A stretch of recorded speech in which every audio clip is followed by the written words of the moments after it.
Hey guys, I've got another facts video for you guys today, but to tell you guys the truth, top 10s are becoming harder and harder to make.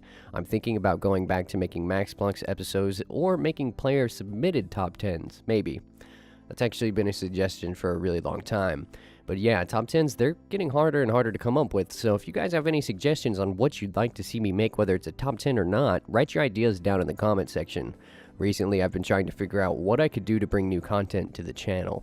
Anyway, I hope you guys enjoyed this facts video. Number 10. In RuneScape 3, if you travel to the very back of Drainer Manor, you'll see some gallows. If you stand there long enough, you'll eventually see a ghost man appear hanging from the rope. If you're fast enough, you can click him, and his NPC name is apparently just Guy. Even more interesting, if you look to the west of the gallows, you'll find a grave, and if you examine it, it says, "Here lies Guy. He told a lie, so we swung him from the gallows high." Which is pretty dark, especially for just telling a lie. Number 9. At the west entrance of Varrock, the cart pusher there walks past the guards, and each time he does, he always asks them how their day is going.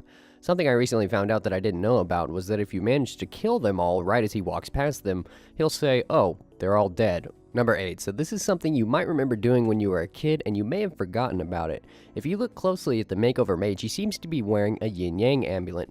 In the olden days of RuneScape, players always kept asking how they too could receive an amulet like this, so Jagex eventually made it to where you can buy a yin-yang amulet from the makeover mage, although it doesn't really do anything. Number 7. Did you guys know that RuneScape Classic actually has a low detail mode?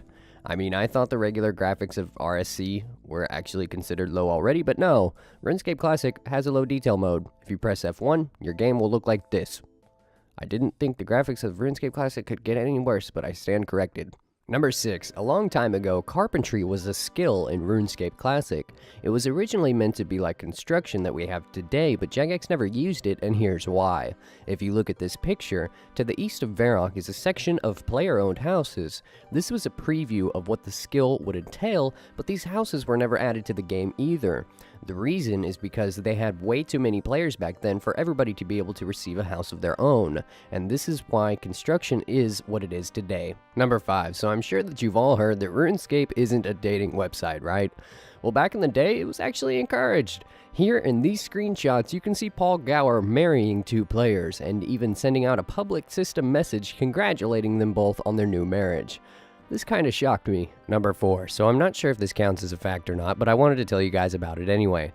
So almost everyone in the RuneScape community knows that Falador used to be gray before it was white, but I actually found a picture and video of what the old White Knight Castle looked like when it was gray.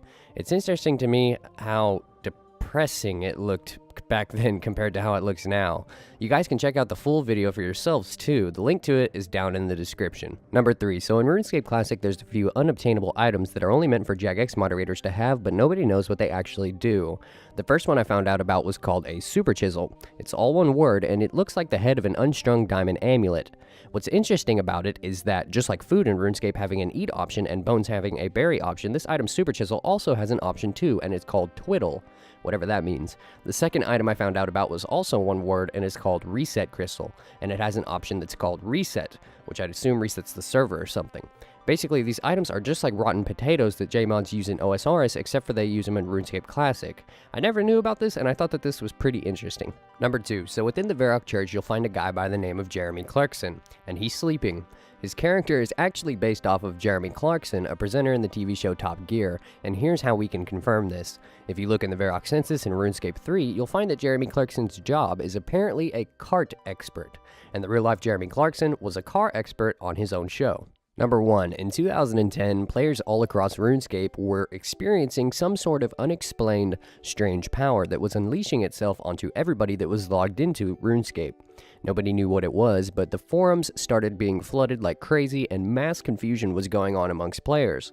It was later confirmed that this strange power event had to do with the lore behind the new skill that would soon be arriving, known as Dungeoneering. So just like last time, the video is over now, but I have 5 other interesting topics that I found out about while researching for these facts in this video. The first one is about good magic and evil magic. Almost everybody knows that the magic spells used to be split in 2 back in RuneScape Classic in 2001, but I finally was able to find a picture of a few evil magic spells that sounded really interesting to me because they don't exist today. They were Shock Bolt, Elemental Bolt, and Fear. The second topic is about tailoring and influence. Back in the olden days of RuneScape Classic, tailoring used to be a skill and so did influence. Tailoring was eventually added onto the crafting skill as it only involved making boots, gloves, and leather bodies, and influence was actually used instead of today's quest points. Influence basically did the same that quest points do today, which is give you specific perks for helping NPCs out. The third topic is a short one, but I thought it was interesting nonetheless. Edgeville, instead of being called Edgeville in the olden days, was actually just called Ghost Town. The fourth one is another tree-related one, and look, this is how yew trees look back then, and it fascinates me. I'm sorry, I like trees. And the last one that you guys can check out for yourself is on the RuneScape Wikipedia website, and it basically shows how the interfaces of the game have changed throughout the years, starting all the way back from 2001 up until now. I thought it was really interesting since I've lived through most of these changes, and I suggest that you guys go give it a read. Anyway, I'm done talking now. I hope you guys enjoyed the video, and I'll talk to you guys later.